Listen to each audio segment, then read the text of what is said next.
여러분 반갑습니다. 김지영 변호사입니다. 오늘은요, 산업재해로 근로자가 사망한 경우에 산재법상의 유족급여나 이런 급여와 별개로 유족들이 사업주라던가 가해자를 상대로 손해배상 청구를 할 때 과연 얼마 정도를 어떻게 계산해서 청구할 수 있는지를 말씀을 드리려고 하는데요. 기본적으로 산재에서 나오는 것을 제외하고 산재에서 받는 것을 공제하고 나머지만 청구할 수 있는 거라는 것을 알아두셨으면 좋겠습니다. 그렇다면은 몇 억 단위가 나올 수도 있는데 어디서 그런 금액의 차이가 나는지를 이해하는 게 중요하겠죠. 산재 초과분 소송을 할 때 첫 번째 항목은 일시수입인데요. 이 일시수입 같은 경우에는 만약 망인이 살아 있었다면 언제까지 얼만큼의 돈을 벌 수 있었는데도 불구하고 지금 사망을 했기 때문에 그 돈을 못 벌게 되었기 때문에 청구하는 돈이라고 생각하면 되는 거거든요.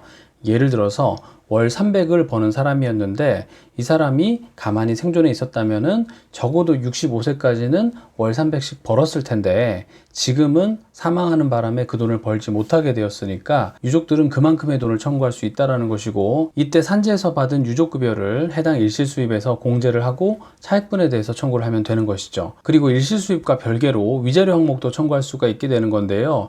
위자료는 지난번에 제가 말씀드렸듯이 망인이 돌아가시게 되는 그 순간 아주 끔찍한 고통을 입고 돌아가시게 되고, 그래서 망인이 느꼈던 정신적인 고통에 대해서 상속인으로서 상속분을 청구하는 것과 주변에서 그것을 본 사람으로서 돌아가시는 것을 지켜보거나 그 과정을 겪은 사람으로서 느끼는 그 정신적인 고통, 각각 별개로 청구할 수 있는 것이기 때문에 내가 위자료를 청구할 때는 어느 항목으로 얼만큼을 청구하는지를 명확하게 밝히는 것이 필요합니다.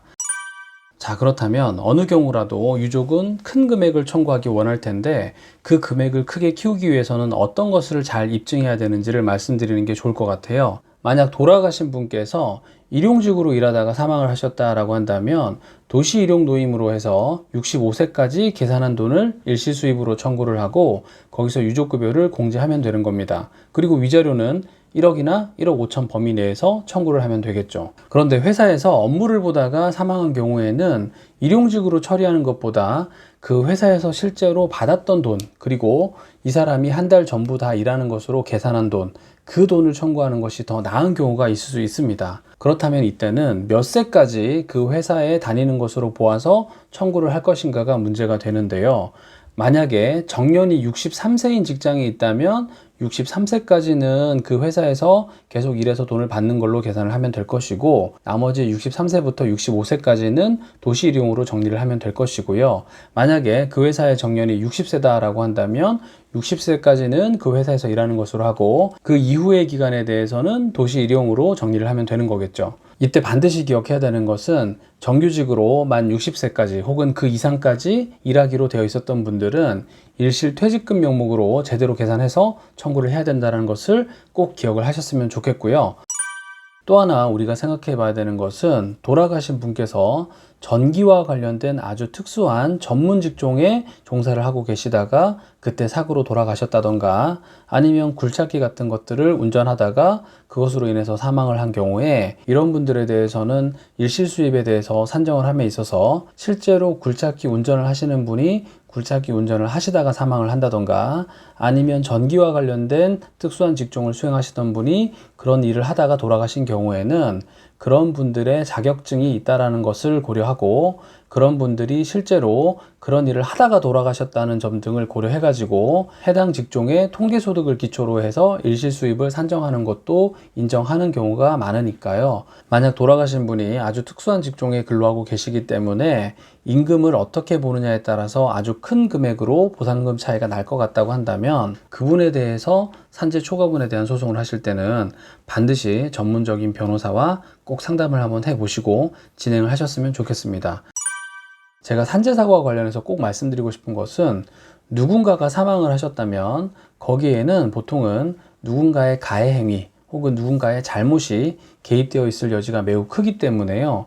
단순히 산재 사고에 대해서 보상적으로만 접근하지 마시고 형사적인 처벌의 대상이 되는 것은 아닌지 면밀하게 검토를 해보시고 나서 처벌 대상이 된다라고 한다면 가해자에 대해서 적절한 처벌을 내려줄 것을 구하는 고소장을 접수하시는 것도 꼭 잊지 않으셨으면 좋겠습니다. 왜 그러냐면 회사는 나중에는 그 사고 경위 자체를 부인하고 다른 얘기를 하는 경우가 굉장히 많기 때문에 실제로 형사사건에서 형사 판결문 등으로 제대로 다 받고 나면 그 다음부터는 다른 얘기를 할 여지가 상당 부분 적어지는 것이기 때문에요. 만약에 지금 영상 보시는 분들 중에서 나의 가족이 산재사고로 사망을 한 경우라고 한다면 반드시 변호사와 상담을 해보시고 필요한 형사적인 조치, 그리고 민사적인 조치, 그리고 보험이나 보상적인 측면까지 다 상담을 받아보시기를 바라겠습니다. 만약 이런 전체적인 상담을 받는 데 있어서 제 도움이 필요하시다면 언제든지 저희 사무실로 상담 문의 남겨주시기를 바라겠습니다. 저는 김주형 변호사입니다. 감사합니다.